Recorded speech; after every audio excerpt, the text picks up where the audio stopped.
Dan dalam konteks hubungan ini secara ideal sebetulnya kita tidak mengharapkan pahala atau tidak terlalu takut berlebihan pada dosa, karena pada dasarnya apapun yang kita kerjakan kita sadari sebagai memang bagian tidak terpisahkan dari kontrak penghambaan yang kita terima secara sukarela berdasarkan persaksian kita di alam ruh tadi.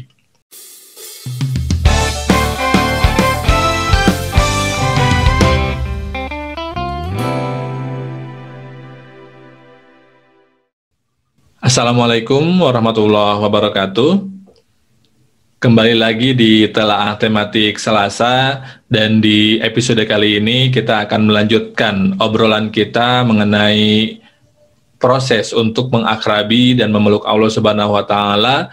Dan di episode kali ini kita akan membahas tentang 3 pendekatan atau 3 cara melihat hubungan kita dengan Allah Subhanahu wa Ta'ala. Yang pertama, kita bisa melihat hubungan kita dengan Allah Subhanahu wa Ta'ala sebagai hubungan hamba dengan Tuhannya. Dan hubungan ini dijustifikasi dengan diskusi atau dengan dialog yang terjadi di alam ruh antara kita dengan Allah Subhanahu wa Ta'ala, di mana di alam ruh itu Allah bertanya secara retoris kepada kita, "Alastu birabbikum, bukankah aku ini Tuhanmu?" kata Allah, dan kita menjawab, "Qalu bala syahidna." Demikianlah kami bersaksi bahwa Engkau adalah Tuhan kami. Dan diskusi tadi kemudian berkonsekuensi pada terwujudnya atau terciptanya apa yang saya istilahkan sebagai kontrak penghambaan, di mana kita menerima posisi kita dan peran kita sebagai hamba yang diciptakan, yang sifatnya baru dan fana, untuk kemudian melaksanakan kewajiban-kewajiban, peran-peran, tugas-tugas kita sebagai hamba. Outputnya atau objektifnya adalah tercapainya ketakwaan dan tercapainya keridhaan Allah. Dan dalam konteks hubungan ini secara ideal sebetulnya kita tidak mengharapkan pahala atau tidak terlalu takut berlebihan pada dosa, karena pada dasarnya apapun yang kita kerjakan kita sadari sebagai memang bagian tidak terpisahkan dari kontrak penghambaan yang kita terima secara sukarela berdasarkan persaksian kita di alam ruh tadi. Itu yang pertama. Yang kedua, kita bisa melihat hubungan kita dengan Allah sebagai hubungan perniagaan, dan dalam posisi ini Allah dalam tanda kutip sebagai pedagang dan kita sebagai pembeli gitu. Walaupun secara singkat atau secara sepintas terkesan kok tidak sopan kita menganalogikan hubungan kita dengan Allah sebagai hubungan jual beli. Tetapi ada 2 fakta menarik terkait pendekatan ini. Yang pertama, kalau kita lihat kecenderungan orang dalam beribadah, pasti biasanya ada satu saat atau satu momen di mana ibadahnya, ketaatannya itu didorong oleh keinginan untuk mendapatkan reward atau mendapatkan profit atau untuk mendapatkan benefit, baik benefit di dunia maupun benefit di akhirat.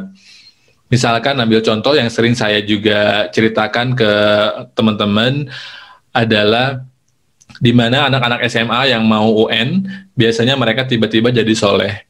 Mereka tiba-tiba jadi rajin puasa, baca Quran, kemudian sholat tahajud, dan seterusnya. Mereka melakukan itu dengan suatu kesadaran bahwa ada profit atau ada benefit yang mereka punya, yang mereka bisa mendapatkan jika mereka melakukan pengorbanan spiritualistik tersebut. Dalam kacamata ekonomi itu namanya opportunity cost, di mana kita mengeluarkan sejumlah cost yang kita pikir reasonable demi mendapatkan opportunity atau benefit yang kita yakini lebih besar nilainya dibanding dengan cost atau pengorbanan yang kita keluarkan. Dan tidak bisa dipungkiri bahwa ibadah juga kadang-kadang kita lakukan dengan pendekatan atau dengan paradigma berpikir seperti itu. Dan menariknya juga kemudian fakta yang kedua, Allah juga memberikan analogi hubungannya dengan kita sebagai hubungan perniagaan, dan itu ada beberapa ayat yang menjelaskan tentang itu di dalam Al-Quran. Salah satu yang mau saya sampaikan adalah dalam surat Sof ayat 10-12. Bismillahirrahmanirrahim. Ya ayyuhalladzina amanu hal adullukum ala tijaratin tunjikum min azabin alim. Wahai orang-orang yang beriman, maukah kamu tunjukkan perniagaan yang bisa menyelamatkanmu dari azab yang pedih? Nah, di sini menyelamatkan dari azab yang pedih adalah opportunity, adalah profit, adalah benefit dari suatu perniagaan yang akan Allah jelaskan apa. di ayat berikutnya Allah menyampaikan tu'minuna billahi wa rasulihi wa tujahiduna fi sabilillahi bi amwalikum wa anfusikum. Kos apa yang harus dikeluarkan agar kita mendapatkan benefit berupa terbebas dari siksaan yang pedih? Dengan kacamata ekonomi tentu saja, yaitu beriman kepada Allah dan Rasulnya, berjihad fi sabilillah dengan harta dan jiwa. Dzalikum khairul lakum in kuntum ta'lamun. Dan Allah menegaskan kembali bahwa itu lebih baik bagimu jika kamu tahu. Nah, ayat ini kemudian menunjukkan bagaimana Allah memang juga memberikan analogi sederhana berupa analogi perniagaan. Salah satu faktornya bisa jadi kemudian adalah Allah memberikan analogi perniagaan karena memang masyarakat Arab pada saat itu sebagian besar adalah masyarakat pedagang, sehingga ketika agama Islam muncul, Allah memberikan analogi perniagaan, itu akan mudah bagi mereka untuk memahami konteks relasi peribadatan, relasi penghambaan antara mereka dengan Allah Subhanahu wa Ta'ala.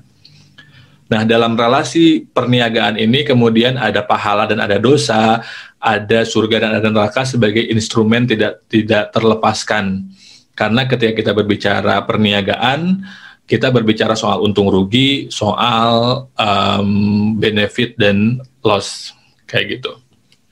Itu yang kedua. Nah, yang ketiga, pendekatan kita untuk melihat hubungan kita dengan Allah bisa dilakukan dengan melihat bahwa Allah sebagai kekasih dan kita sebagai pencinta. Sehingga kemudian relasi yang terjalin adalah relasi cinta kasih atau kasih sayang. Biasanya pendekatan ini atau perspektif ini atau asumsi ini lazim ditemui di tradisi sufisme, di tradisi tasawuf gitu. Sehingga kemudian dalam konteks relasi ini yang instrumental adalah relasi hub. Ketika orang melihat hubungannya dengan Allah sebagai relasi pencinta dan kekasih, dia tidak berpikir untung rugi, dia tidak merasa mengeluarkan kos ketika melakukan dalam tanda kutip pengorbanan, dan dia tidak berharap apapun kecuali si kekasihnya itu sendiri, kecuali keridhaan si kekasihnya. Makanya mungkin kalau dalam tradisi sufisme ada doa yang kita juga kenal, di mana doa itu berbunyi, ya Allah nggak apa-apa saya masuk neraka asal bersamamu gitu. Itu saking kemudian mereka sudah selesai dengan keinginan mendapatkan profit atau keinginan untuk menjauhi cost, dan karena mereka tahu bahwa relasi mereka adalah relasi cinta kasih. Dan ini ada konsekuensinya terhadap cara kita beribadah. Kalau misalkan kita melihat relasi kita dengan Allah sebagai hamba dan Tuhannya semata, kita akan melihat ekspresi peribadatan kita sebagai sebuah kewajiban, sebagai sebuah keharusan yang memang dilekatkan kepada kita sebagai hamba. Kalau kita melihat hubungan kita sebagai hubungan pedagang dan pembeli, hubungan jual beli, hubungan ekonomis, maka ketika kita beribadah, kita akan berhitung pahala dosa, akan berhitung untung ruginya. Tapi kalau kita melihat hubungan kita sebagai hubungan cinta kasih, maka kita akan melihat sholat kita, puasa kita, lebih dari sekadar kewajiban, itu adalah ungkapan cinta, ungkapan kerinduan, yang mana kalau kita tidak melakukannya, kita akan merasakan gelisah, kita akan merasakan kerinduan yang sangat, sehingga kemudian sholat kita, puasa kita itu tidak menjelma menjadi sesuatu yang memberatkan, tetapi menjadi sesuatu yang justru malah memperkuat kita, menjadi sesuatu yang malah membuat kita lebih bahagia lagi.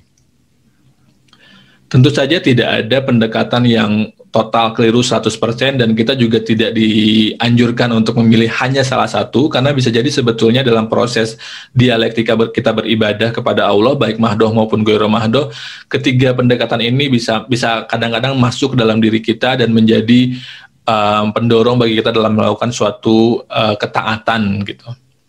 Nah, tetapi yang menjadi PR dan yang ingin saya tekankan, yang ingin saya ceritakan adalah bahwa kita harus belajar untuk naik kelas dari pribadi yang asalnya beribadah hanya semata karena ingin pahala dan takut akan dosa, hanya karena semata ingin surga dan takut neraka, menjadi pribadi yang beribadah karena kita memang mencintai Allah, dan ibadah baik mahdoh maupun ghairu mahdoh adalah medium bagi kita untuk mengekspresikan cinta kita, untuk mengekspresikan kerinduan kita kepadanya, sehingga tanpa ibadah, tanpa ketaatan kita akan merasa tersiksa.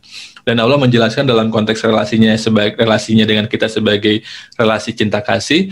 Allah menjelaskan bahwa walladzina amanu asyadhu balillah, orang beriman itu lebih besar, lebih dalam cintanya kepada Allah, yang dengan kedalaman dan kebesaran cinta itu dia mampu mencintai dirinya sendiri, mencintai konteks, mencintai alam, mencintai lingkungan, mencintai pekerjaan, yang kecintaannya terhadap hal-hal di luar Allah itu merupakan cabang dari akar yang mendalam, yaitu cinta kepada Allah, dan cintanya terhadap hal-hal di luar Allah itu jauh lebih kecil daripada cintanya kepada Allah. Yang kemudian Allah menjelaskan ketika dibacakan ayat-ayat Quran kepadanya, zadathum imana, imannya akan justru malah tambah besar dan tambah besar lagi, karena Al-Quran bagi dia adalah semacam tanda kutip surat cinta Allah baginya, sehingga itu akan justru memperkuat cinta dan kerinduan yang ada di dalam dirinya. Itu saja untuk episode kali ini. Di episode berikutnya kita akan ngobrolin tentang bagaimana kemudian pendekatan atau paradigma hubungan cinta kasih ini akan mempengaruhi juga cara kita dalam memahami satu konsep yang mungkin lazim dilekatkan dengan berita kematian atau berita musibah. Tapi cukup di situ dulu, nanti kita akan lanjutkan di episode berikutnya. Terima kasih. Wassalamualaikum warahmatullahi wabarakatuh.